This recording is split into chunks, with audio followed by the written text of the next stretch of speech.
नमस्ते वासुदेवाय। तो आज मैं आप लोगों को श्रीमद् भागवतम कथा के आगे की कथा का रसामृत पान करवाने जा रही हूँ।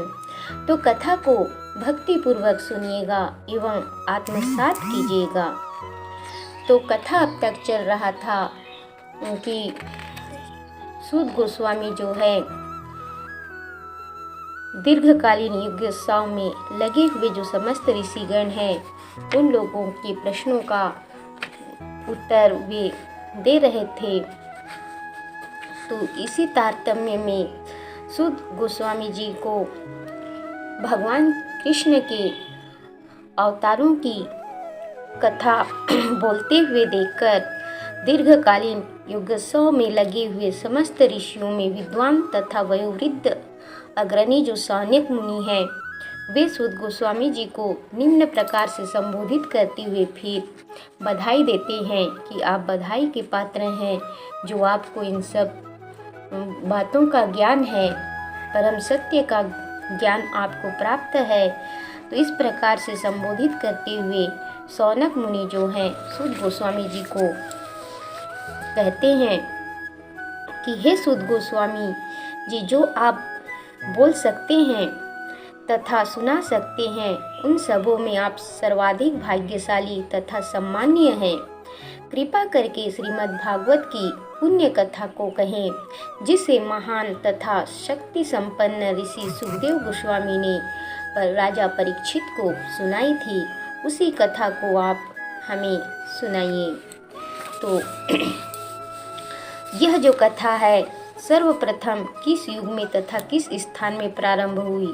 सौनक मुनि सूत गोस्वामी जी से पूछते हैं कि यह जो श्रीमद् भागवत की कथा है ये सबसे पहले किस युग में तथा किस स्थान में प्रारंभ हुई और किस कारण से इसे प्रारंभ किया गया? तो महामुनि कृष्ण द्वैपायन व्यास ने इस साहित्य ग्रंथ को संकलित करने की प्रेरणा कहाँ से प्राप्त की? व्यासदेव जी ने इस ग्रंथ को, इस साहित्य को संकलित करने की प्रेरणा कहाँ से प्राप्त की? उनको किसने प्रेरणा दी इस ग्रंथ को संकलित करने के लिए? तो यह सारी बातें जो हैं हमें आप विस्तार से बताइए।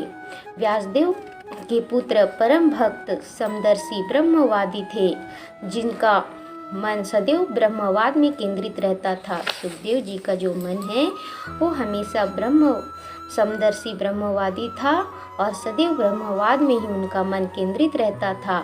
तो वह संसारी कर्मों से परे थे। सुखदेव जी महाराज जो हैं संसारी कर्मों से परे थे, लेकिन प्रकट न होने के कारण अज्ञानी जैसे लगते थे।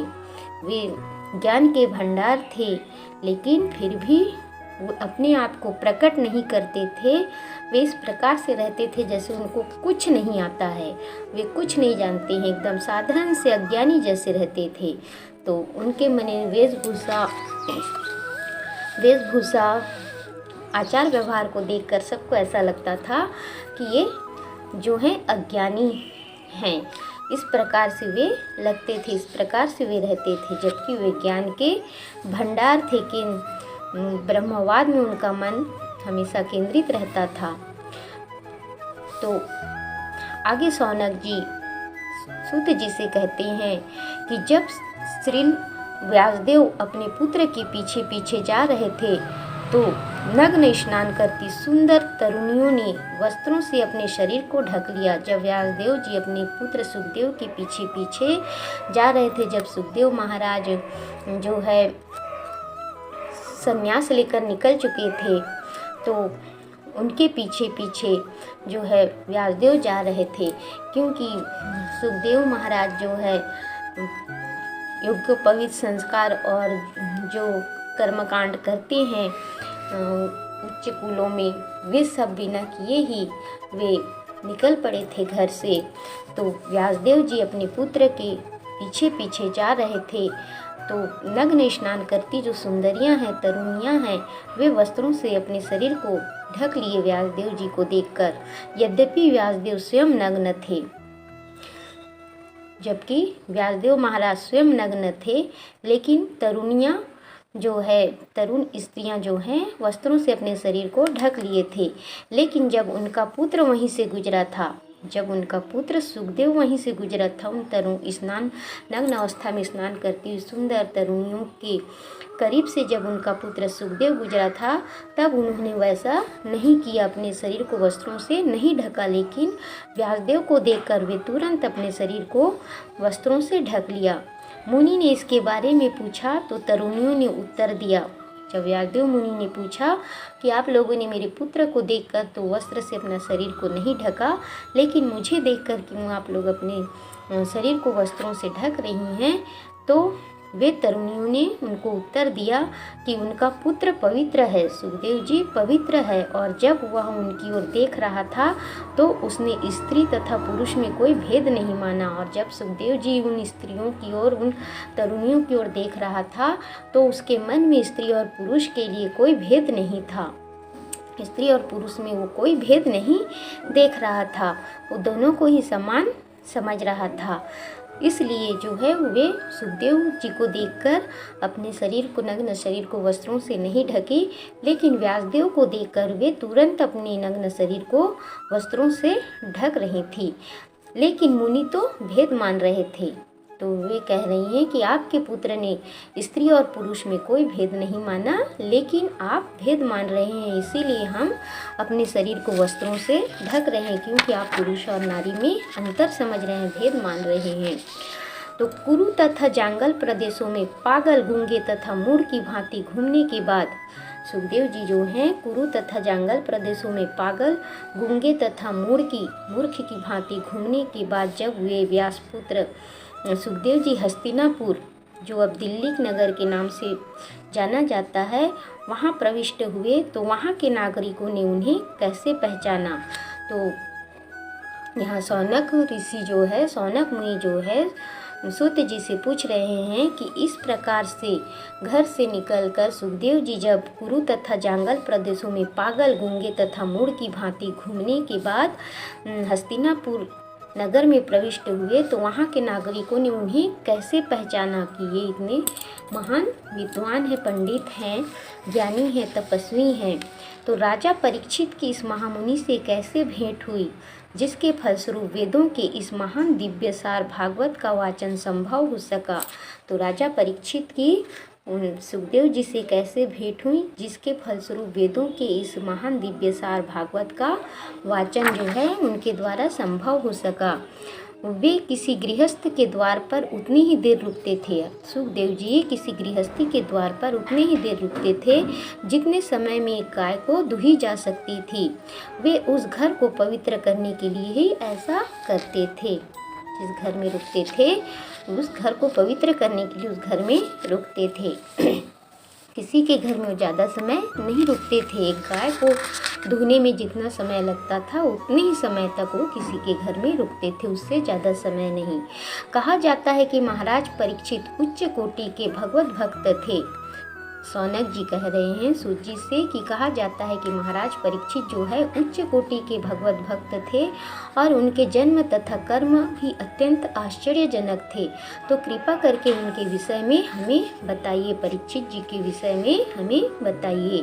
वे एक महान सम्राट थे और उनके पास उपार्जित राज्य के सारे ऐश्वर्य थे। सौनक जी कह रहे हैं कि वे एक महान सम्राट थे और उनके पास उपार्जित राज्य के सारे ऐश्वर्य थे। वे इतने वरेण्य थे कि उनसे पांडु वंश की प्रतिष्ठा बढ़ रही थी। तो फिर वे इतने जो है वरेण्य थे कि उनसे पांडु वंश की प्रतिष्ठा बढ़ रही थी। तो फिर वे सब कुछ त्याग कर गंगा नदी के तट पर भूखे प्यासे बैठकर आमरण उपवास करने लगे। आखिर क्यों? वे सारी बातें हमें आप बताइए। वे इतने बड़े सम्राट थे कि उनके सारे शत्रु आकर अपनी भलाई के लिए उनके चरणों पर अपना सिर झुकाते थे। इतने बड़े सम्राट थे कि उनके शत्रु भी आकर अपनी भलाई के लिए उनके चरणों में सिर झुकाते थे और अपनी सारी संपत्ति उनके चरणों में अर्पित करते थे। वे तरुण और शक्तिशाली थे। परीक्षित जी जो हैं तरुण थे और बहुत शक्तिशाली थे और उनके पास अलभ्य राजसी ऐश्वर्य था। तो फिर भी वे अपना सब कुछ, यहाँ तक कि अपना जीवन भी क्यों त्यागना चाह रहे थे। तो ये सारी बातें हे सूत जी आप हमें बताइए। जो लोग भगवत कार्य में अनुरक्त रहते हैं वे दूसरों के कल्याण, उन्नति तथा सुख के लिए जीवित रहते हैं। जो लोग भगवत कार्य में अनुरक्त रहते हैं वे दूसरों के कल्याण, उन्नति तथा सुख के लिए जीवित रहते हैं। वे किसी स्वार्थवश जीवित नहीं रहते। ऐसे लोग किसी स्वार्थ के कारण संसार में जीवित नहीं रहते, वो दूसरों के लिए ही जीवित रहते हैं। अतः राजा परीक्षित ने समस्त सांसारिक वैभव की आसक्ति से मुक्त होते हुए भी, समस्त सांसारिक वैभव से राजा परीक्षित जो है मुक्त थे, वे मुक्त होते हुए भी अपने उस मर्त्य शरीर को क्यों त्याग का, अपने जो मर्त्य शरीर है उसको वे क्यों त्यागे, जो दूसरों के लिए आश्रय युक्त तुल्य था। उनका जो शरीर था वो दूसरों के लिए आश्रय तुल्य था, दूसरों को सुख पहुंचाता था, दूसरों की भलाई के लिए उनका जीवन था। तो फिर वे ऐसे जीवन को क्यों त्यागे। यह सारी बातें आप हमें ये सूत जी कृपा करके बताइए। हम जानना चाहते हैं कि आप वेदों के कतिपय अंश को छोड़कर अन्य समस्त विषयों के अर्थ में पटु हैं। अतएव आप उन सारे प्रश्नों की स्पष्ट व्याख्या कर सकते हैं जिन्हें हमने आपसे अभी पूछा है। हम आपसे जानना चाहते हैं, उन सारी बातों की आप व्याख्या कर सकते हैं। सूत गोस्वामी फिर शौनक जी की बातें सुनकर सूत गोस्वामी जी कहते हैं कि जिस समय द्वापर युग का त्रेता युग से अति व्यापन हो रहा था, जिस समय द्वापर युग का त्रेता युग से अति व्यापन हो रहा था, तो वसु की पुत्री सत्यवती के गर्भ से पराशर द्वारा महान ऋषि व्यासदेव ने जन्म लिया। तो एक बार सूर्योदय होते ही उन्होंने, व्यासदेव जी ने सरस्वती के जल से प्रातःकालीन आचमन किया और मन एकाग्र करने के लिए वे एकांत में बैठ गए। तो महर्षि व्यासदेव ने युग के कर्तव्यों में विरोधाभास देखा। युग के कर्तव्यों में उन्होंने विरोधाभास देखा और कालक्रम में पृथ्वी पर अदृश्य शक्तियों के कारण विभिन्न युगों में ऐसा होता रहता है। कालक्रम में जो है पृथ्वी पर अदृश्य शक्तियों के कारण विभिन्न युगों में इस प्रकार का विरोधाभास होता रहता है। तो परम ज्ञानी ऋषि जो है व्यासदेव जी जो है अपनी दिव्य दृष्टि से युग के प्रभाव से प्रत्येक भौतिक वस्तु की अवनति को देख सकते थे। वे अपनी दिव्य दृष्टि से सब कुछ देख सकते थे। वे यह भी देख सकते थे कि श्रद्धा विहीन व्यक्तियों की आयु क्षीण होगी। श्रद्धा विहीन जो व्यक्ति है उनकी आयु क्षीण होगी। वे अपनी दिव्य दृष्टि से सब देख सकते थे और वे सच्चगुण के अभाव के कारण अधीर रहेंगे। श्रद्धा विहीन जो व्यक्ति है उनकी आयु क्षीण होगी और वे सद्गुण के अभाव के कारण अधीर रहेंगे। इस प्रकार उन्होंने समस्त वर्णों तथा आश्रमों के लोगों के कल्याण पर विचार किया। व्यासदेव जी जो है इस प्रकार से समस्त वर्णों अर्थात ब्राह्मण, क्षत्रिय, वैश्य, शूद्र, ये जो 4 वर्ण हैं, इन समस्त वर्णों तथा आश्रमों के लोगों के कल्याण पर विचार किया।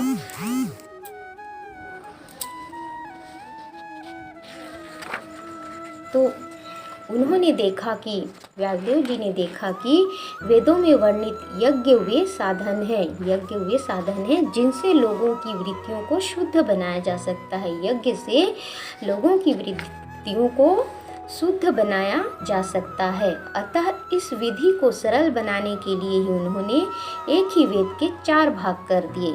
तो इसी विधि को सरल बनाने के लिए उन्होंने एक ही जो वेद है उसके 4 भाग कर दिए व्यासदेव जी ने, जिससे वे लोगों के बीच में फैल सके, वेद लोगों के बीच में फैल सके।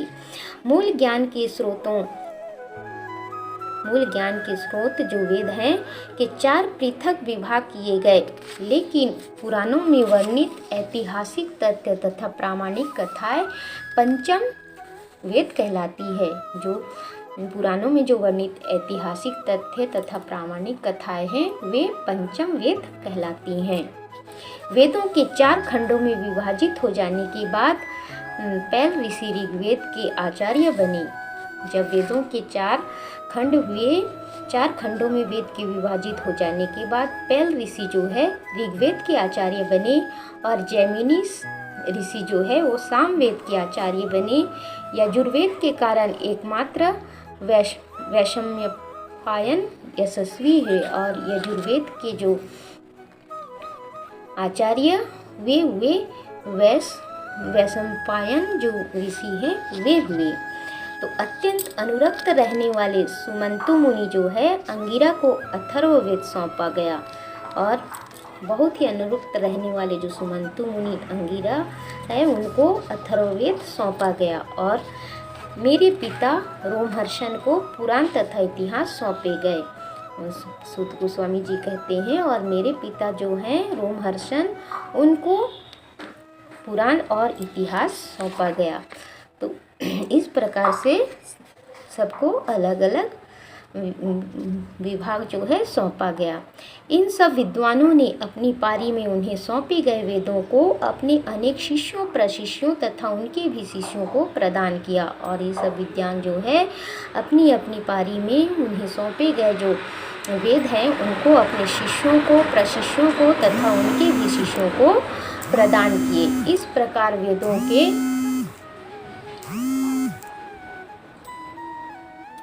इस प्रकार जो है वेदों के अनुयायियों की अपनी अपनी शाखाएं बनी।